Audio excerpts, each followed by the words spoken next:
Good morning, everybody. Matt Moda here to give you my favorite MLB home run predictions for today. We're talking Wednesday, April 30th. There we go. Wednesday, so we got some day games going on today. I'm going to have 4 MLB home run picks for you guys to lock in for today's MLB betting slate. Very, very confident in the 4 plays that we have for today. Of course, before we can get into that, we got to do a recap from yesterday, which was a pretty good day overall. Now, I only got one of my 4 guys to hit a home run. I went pretty long shot with the 4 plays that I had, and we got one to match. Thank you to Pete Crow Armstrong for coming through, plus 900. Getting that one to cash was incredible. Up 1.5 units yesterday. Playing these for a quarter unit, only getting one guy to hit. That's the beauty of home runs. So if you like a guy, don't necessarily be scared off if the odds are too long. That's kind of the lesson here. I've had plenty of days where I gave out 3 or 4 picks. I only got one to hit. And the one that hit was the one that also had the longest odds. And that's exactly what happened yesterday. It's easy to fall in love with the chalk guys. I do that all the time. But always important to take a step back and understand. Other guys hit home runs too. And I love the matchup for Pete Crow Armstrong. I'm glad that he came through. Plus 900 was pretty nice to have that one. Especially because it had been a rough stretch on the Dong Report. So that 1.5 units of profit yesterday brings our total profit on the year. We are up 10.81 units on the entire season. That's if you follow my unit size guides, which is mostly a quarter unit on all of these. Like for today, all 4 of them are for a quarter unit. If you're just a heathen and you put 1 unit on every single home run blanketly and you don't worry about what I tell you to do, you're up 45 units. Now, the reason why I don't put a full unit on them is because I don't want to have a situation like we've just had where you're in a rough cold streak and you're down like 10 units over the course of a couple days.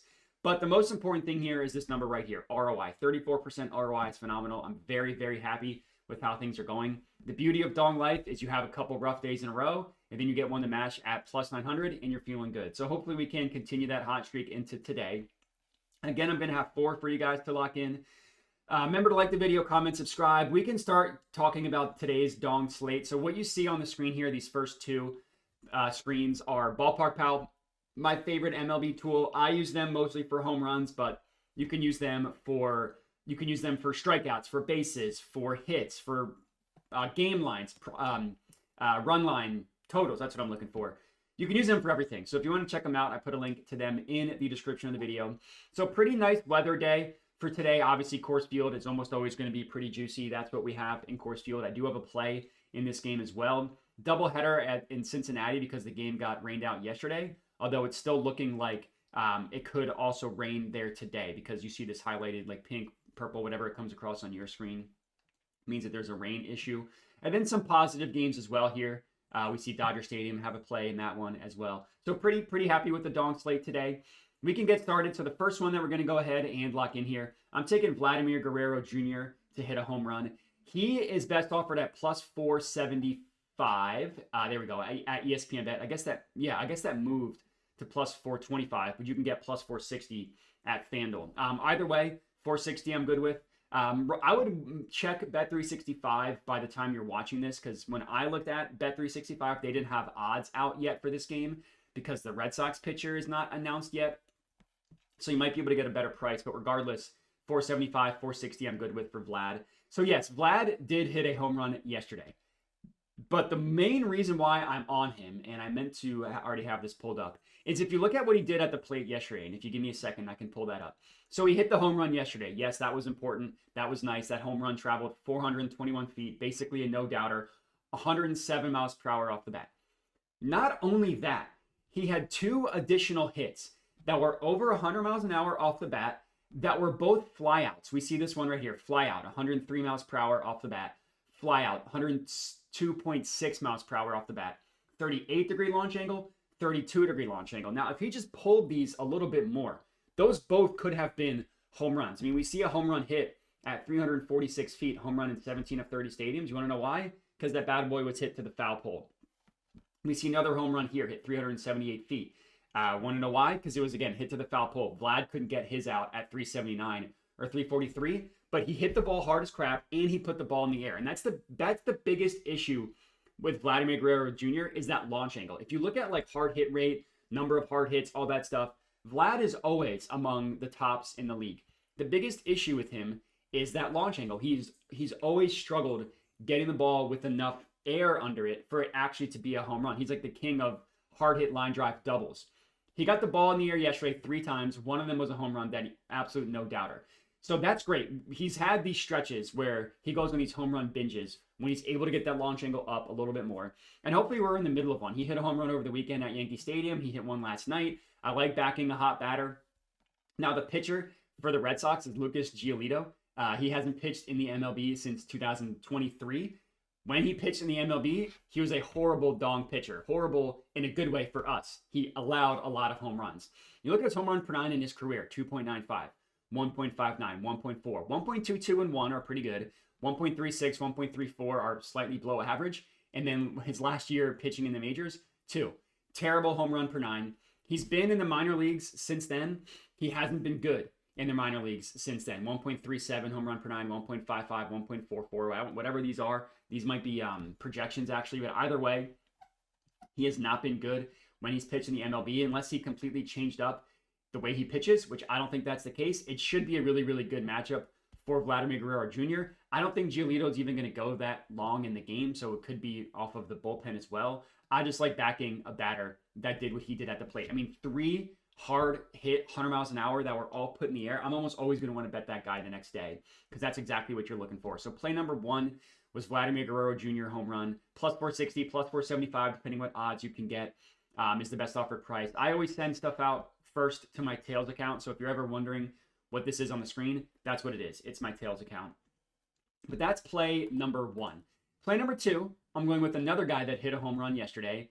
I am going with Ben Rice. I'm taking Ben Rice to hit a home run. He actually hit 2 home runs yesterday. So yeah, he had a pretty good day at the plate. But again, it's not the fact that he hit 2 home runs. It's the fact that he had 4 hard hits. Like we go over to this Yankees game. I mean, the Yankees just did obscene things at the plate yesterday. But you hover over the box score, you see 4 home runs, 4 hard hits.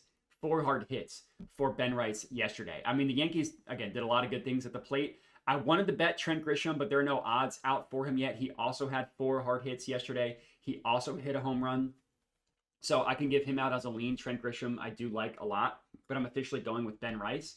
He is also offered at, he is offered at plus 525 at Bet365. So like DraftKings had him at 500, but you can get him at plus 525 at Bet365. So go ahead and check him out there.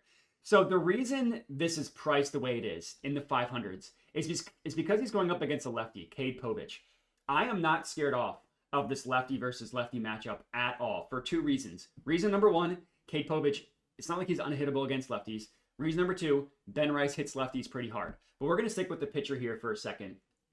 So his home run per 9 on the year is a pretty bad 1.44. That's not a good number. His barrel rate allowed is a pretty bad 9.8%, 45% hard hit rate. A launch angle is pretty high, like that fly ball rate plus line drive rate of about just under 60%, like 59, 58%. That's pretty bad. Now you look at his splits, right? Is he only bad against righties? Now you're going to look at his splits and you're going to see he hasn't allowed a single home run to a left-handed hitter. You're going to think, okay, well, that's not great. Why are we betting Ben Rice? You got to go to the advanced numbers, right? He strikes out, his strikeouts are pretty much the same across the board. 20% against lefties, 20% against righties. His average is admittedly like lower, right? Only allowing lefties to hit 182 off of him. But you go to his advanced stats here. Hard hit rate, 44% against lefties. Look at it against righties, down to 23%. Now the difference is he doesn't get as much medium contact, right? He gets more soft contact against left-handed hitters. But you add those 2 together, that's like what, a 66% medium and hard hit rate. Hard hit rate is anything that is 95 miles per hour and above. 44% of the time, he allows a lefty to hit him 95 miles per hour or faster. Look at the fly ball rate. Yeah, that ball is put in the air. 66% fly ball rate, 11% line drive rate. That ball is being hit hard, and that ball is being put in the air. So there's nothing about his advanced stats that scare me off of a left-handed hitter. We go to look at even more advanced stuff. Barrel rate against lefties, 9%. Sites are always going to calculate stuff a little bit differently. They have Cade Povich's hard hit rate of 44% against lefties, and they have his fly ball rate at 50%, line drive rate at 11%. So you add those 2 together, 61%. That's really good. Now with pitch mix, It's different depending on where you look. Like if you look at, he throws a sweeper to lefties 46% of the time. Sweeper is tracked differently across different sources. If you look at like Ballpark Pal, they have him throwing fastballs the majority of the time, 41% of the time. So you look at Ben Rice against lefties in general. This is the entire season. 12.5% barrel rate, 80% hard hit rate. He either strikes out, walks, or he hits the crap out of the baseball. And that fly ball rate is a little bit lower than what we would want at 26.67%. But he hits the ball hard as crap against lefties. And he hits the ball hard as crap from fastballs from lefties, which is what he's going to see the majority of the time. I mean, you look at these exit logs against fastballs, 99.3, 107.8, 105.4, 107.9, 102.9, 104.3. That's what? 6 of the 8 times he's made contact, 5 of the 7 times he's made contact with the baseball off of a left-handed hitter from a four-seam fastball. 28% barrel rate, 85% hard hit rate, 42% fly ball rate. I mean, there's nothing that scares me off of Ben Rice against a left-handed pitcher, especially a lefty that throws the fastball the majority of the time. Now, it's only a, quote, only a +7 advantage for Ben Rice. It's because it's a young pitcher and it's a young hitter. So you see a lot of question marks. Like his, against lefties, you don't really have anything vertically in terms of his release point of the pitcher, but it's an A horizontally. That's good. Pitch type, we see question marks down the board for Ben Rice, but we know he can hit four-seamers from lefties really, really hard. So again, nothing about this matchup scares me off of Ben Rice at all. I think it's a really good matchup. So I went with him. Ben Rice plus 525 to hit a home run. That is play number 2. Next up, our third pick, I'm going right back to Agustin Ramirez. I went with him yesterday. He didn't come through, but I like him once again today. He is also offered at plus 525 odds at Bet365. If you don't use Bet365, you can get plus 520 at FanDuel, and no issues there. Now, I will admit, Agustin Ramirez, I took him yesterday. He did not do anything at the plate. I'm not going to pretend that he was one of those guys that was smacking the ball around, just didn't get it to go yard. That was not the case with him yesterday. He was 0 of 4, didn't have any hard hits. Prior to that, he was on fire. 2 hard hits in 5 straight games, and he had 3 barrels in that stretch as well. So you take a step back from just what he did at the plate yesterday, and you see a batter that had been hot at the plate. So I'm okay with one game where he didn't have that great of a day at the plate, right? 0 hard hits obviously isn't what you're looking for. A couple sources that I look at were really high on Agustin Ramirez, so that was part of my logic. But yeah, you look at what he did, what he's done at the plate. 2 hard hits, as I mentioned, in 5 straight games. But the most important thing here, he was consistently getting the ball in the air, which is why you see these barrels. But you look at his launch angle, wasn't great yesterday. 20, 18, 30. Those are great launch angle numbers for a player we're asking to hit a home run. You look at his EV logs, 94.5, 98. That's pretty good as well. You look at his batted balls, 50% fly ball rate, and that was higher heading into yesterday. If you take yesterday out, I mean 75%, 66%, 75, 50, like consistently hitting the ball in the air. That's exactly what we're looking for. A guy to hit the ball hard, a guy to hit the ball in the air. And that's exactly what Agustin Ramirez had been doing heading into yesterday. Again, he had a tough day at the plate yesterday, but that's not going to scare me off. And then the pitching matchup here, Tony Gonsolin, is kind of similar to Lucas Giolito, where we haven't seen this guy since 2023. When we saw this guy, he was terrible. That's exactly what the case was for Tony Gonsolin. Last time we saw him in the MLB pitching for the Dodgers, he pitched 103 innings, had a 1.66 home run per 9. That's disgusting. None of his numbers, whatever these are showing you on FanGraphs, none of these show a good pitcher. Those are terrible home run per 9 numbers. Barrel rate, 11.4% is disgusting. Hard hit rate isn't terrible. 41.5% is not good, but it's not terrible. But that launch angle is a terrible number. And then the line drive plus fly ball rate. I mean, 48% fly ball rate, 45%, 18% line drive rate. Very high, 65% combined line drive plus fly ball rate. So similar to Lucas Giolito, unless he completely changed up how he pitches, I think he's going to get rocked. And Agustin Ramirez, after a tough day at the plate yesterday, I'm comfortable going back to him after what he had been doing at the plate. So that is our third pick of the video. And then our last one is definitely going to seem random. I'm taking Eli White to hit a home run. He is best offered at plus 625 odds at Bet365. Another situation where the best offered price here is Bet365. If you don't use 365, you can get 600 at DraftKings. These last two plays, you're probably like, who the heck are these two guys? I looked into Eli White a lot. I talked to one of my Braves sources, which just means someone that I'm friends with who's a Braves fan, to get some information on him. I really, really like this play. So Eli White, let's look at his game log from yesterday. Let's start with that. So he didn't hit a home run yesterday, but you look at his game log. He had one triple. That was 108.5 miles per hour off the bat, traveled 365 feet. If he gets that launch angle up like 2 more degrees, that ball's a home run.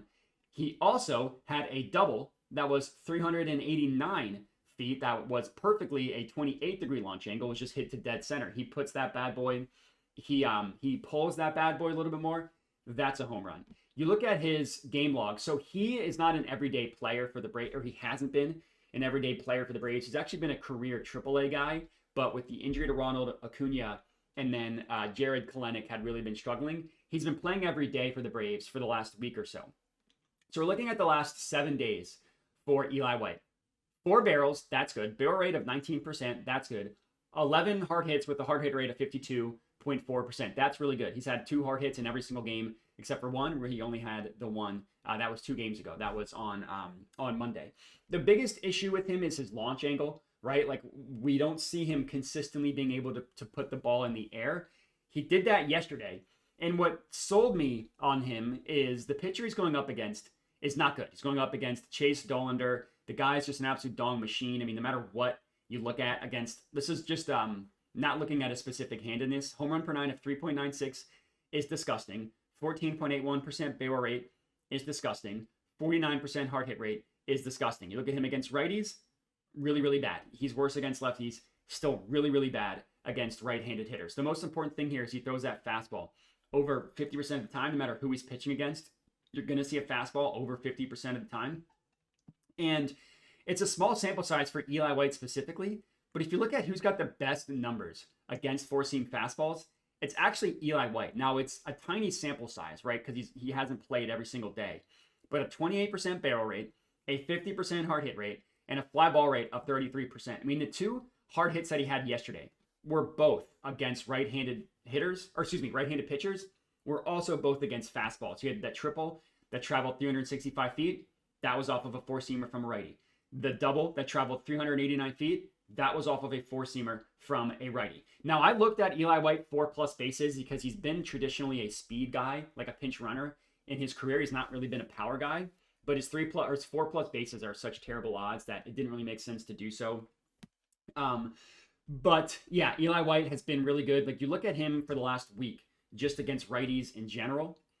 Guess who has, I want to look at the last 7 days.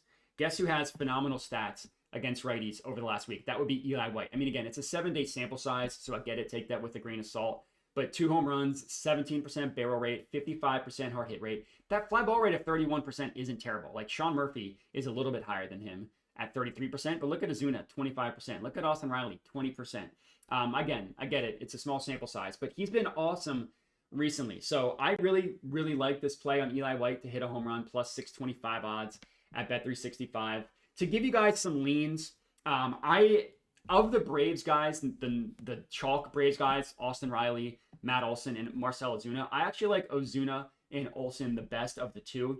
I just hated the odds. Like, Ozuna is plus 300, plus 290. Olson is plus 300. Like, those odds are disgusting. It's a great game from a lot of perspectives. The weather for a home run is phenomenal. The pitching matchup is phenomenal. So I get it if you guys did want to lock those guys in. Like, Marcell Ozuna had 3 hard hits yesterday, and not all 3 of them were put in the air, but a line out that had a 16-degree launch angle, a line out that had a 23-degree launch angle. Like, that's pretty good. That's not bad. And then Matt Olson had a double that traveled 377 feet. So kind of similar to Eli White. He just needed to hit this one a little bit faster, whereas Eli White just needed to pull it a little bit more. So the leans that I had, like I said, are for this game are Ozuna and Matt Olson. A couple other players that I did look at for today. Bryce had a nice day yesterday. He had a ton of hard hits. He's got a good matchup against Jake Irvin. The problem is Jake Irvin is not a fastball pitcher, and Harper really struggles against the off-speed stuff. Like, if you look at Jake Irvin, I actually want to look at him against left-handed hitters, because that does change a little bit. Look at his pitch mix against lefties. Curveball, that fastball 32% of the time, but then changeup, cutter, sinker. Bryce doesn't hit the off-speed stuff that well. If he gets a fastball, he'll send it to the moon. But if Jake Irvin only pitches him curveballs and changeups, he's not going to do that well with that. The Red Sox guys, there are a ton of them you can go with. Bregman, Devers, and Duran, and even Wilyer Abreu, they all had a ton of hard hits yesterday. And then Trent Grisham, if we can get odds on him, like only 2 books have odds. If he's in the lineup, I think he's another great bet to go yard tonight. I don't know if he'll be in the lineup because they're facing a lefty, but if he is, I think he's a great bet. But that's all we got. So 4 official bangers for you guys to lock in. We're going Ben Rice, Vladimir Guerrero Jr., Eli White, and Agustin Ramirez. Try to not go chalk once again tonight. The chalkiest one, I mean, Ben Rice, but not really against a lefty, and Vlad a little bit. But if all 4 of these hit a home run, I'll be very happy. If we get one of them to hit a home run, we'll make money. And let's just look at the math here. If we get all 4 of them to hit a home run, we will profit 5.38 units, assuming you follow my unit size guiding. If you don't, you'd profit like 21 units if all 4 of them hit a home run, if you're a heathen and you put 1 unit on each. But thank you guys for watching. Check out Ballpark Pal. Check out my Tails account where I send everything out early. And yeah, thanks for watching. Make sure to bet responsibly and have a good one.